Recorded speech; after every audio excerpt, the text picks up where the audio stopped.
You guys, oh my gosh, won't even believe this. Like, I don't even know where to start off from. Raw was absolutely amazing. I mean, I come here every time and anything that happens, I say, it was pretty awesome, amazing, or whatever. I wish I could find a better word to describe than just amazing because there's so much stuff that, I mean, I wish they would actually divide it every single Raw because, next thing you know, when we watch the upcoming week episode of Raw, it's going to be just whatever. It's going to happen anyways, like it's going to be a really crappy Raw. Then all of a sudden, just out of nowhere, once in like 2 months, there will be this Raw it'll be action packed, it has good matches on Raw, it has good segments and everything. I mean, I don't even know where to start off from. But I'm going to talk just from the top as what actually happened right in the beginning of the show. Del Rio came out and basically, I kind of like made fun of this because I was like, how the heck, how the heck did Del Rio turn heel? They kept pointing towards the fact that how Del Rio was injured, how he had a concussion, and how Del Rio kept aiming at that part. And that was pretty much it from there. Then CM Punk came out, how he said, I've been champion for 434 days, and here you are, blah blah blah. Basically, he said that he wants a championship. Oh, by the way, he came out with Paul Heyman. From my point of view, it looks like, now, we know Brock Lesnar came out. He gave a F5 at the end of the show. Looks like, Paul Heyman is going to betray CM Punk because CM Punk said that he doesn't need Paul Heyman anymore. He's still a Paul Heyman guy. He will always be a Paul Heyman guy. But the fact is, he doesn't need him anymore because CM Punk said that, okay, you need to guide guys like Curtis Axel, Brock Lesnar. I'm just your friend. I'm not your client. And that's pretty much it. Alright, now I'm going to say this, man. This Raw was full of surprises.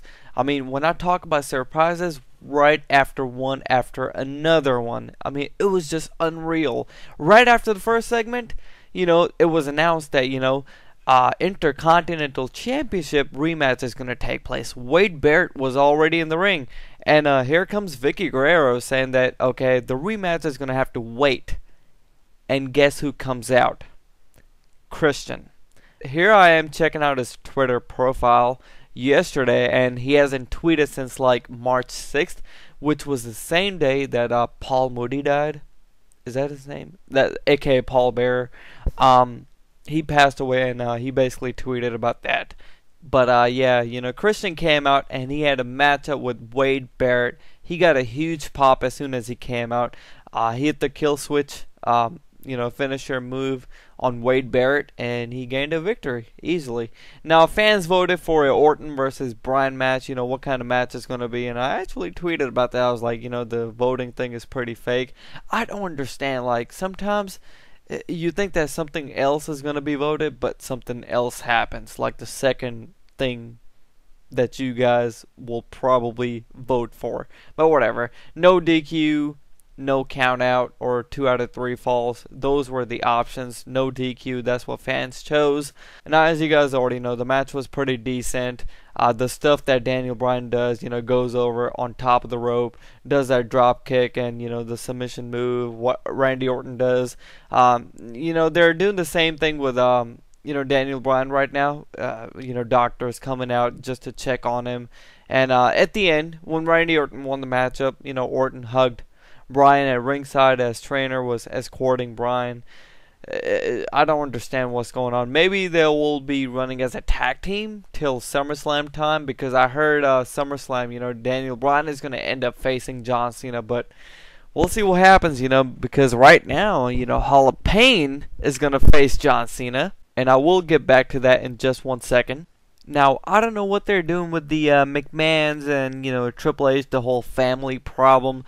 Are they doing a storyline, or are they doing it just for the entertainment? Maybe just to fill in those extra slot times, just so they can have some good ratings.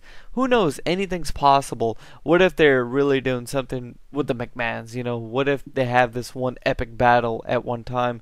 I don't know. In case you guys haven't seen it, like Vince McMahon, he's been going backstage congratulating some of the heel guys like example, Shield. He recently did that. And here is, Triple H telling Vicky Guerrero that she needs to take care of this stuff. If Shield gets out of hands, you need to take care of it.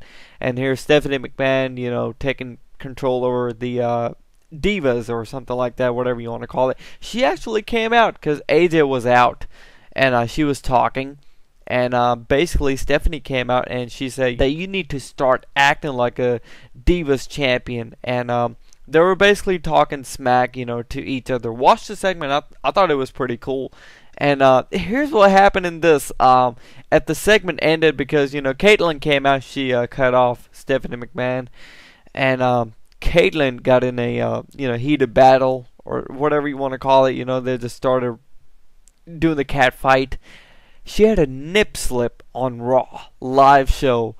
Yes, I am for real. She had a nip slip. I don't know if you guys have seen it or not. Just whatever. Kane versus Dean Ambrose for the United States Championship took place. Winner by disqualification, Kane, because Shield came in and interrupted, and they gave a triple powerbomb to Kane. Backstage, we see Mark Henry hugging Tamina, Titus O'Neil, and Darren Young is crying. And I thought this was real. He's wearing a pink suit or a nice pink coat or something like that, peach color. I thought it was pretty cool. He looked pretty neat.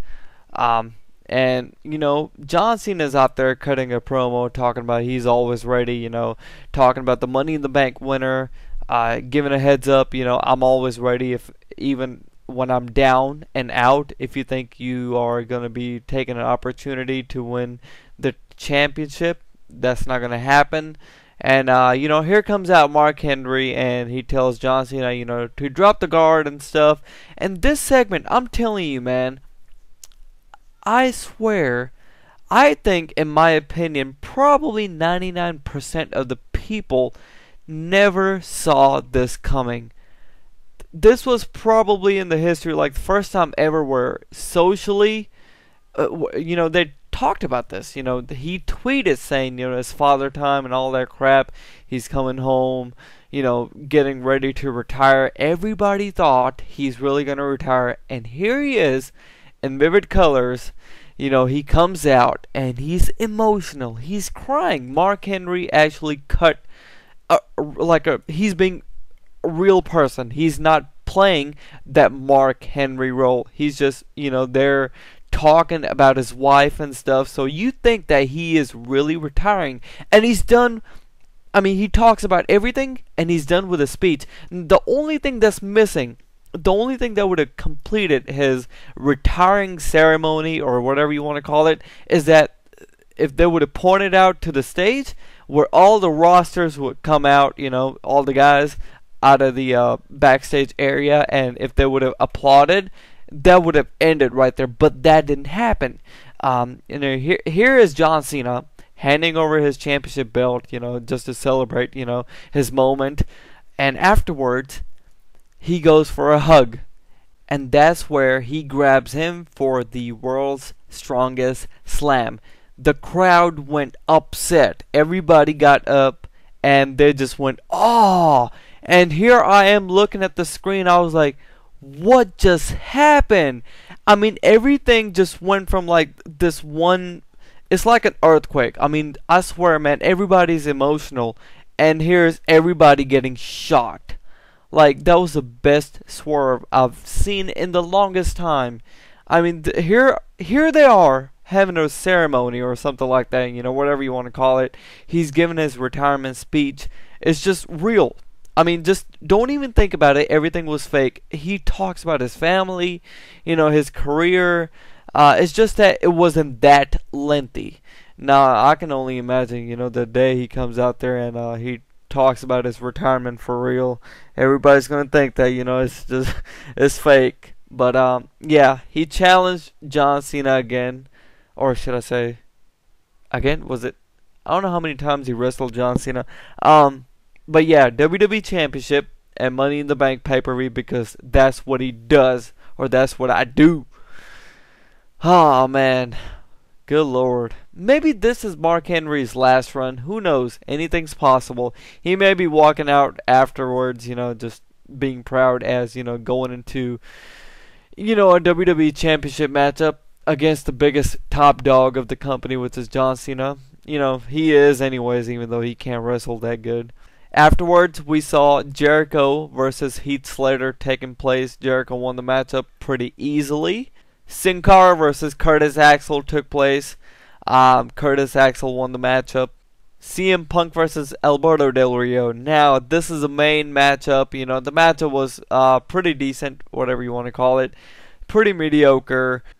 At the end of the matchup, the match didn't end. Del Rio rolled out because I think CM Punk was going for a GTS or something like that.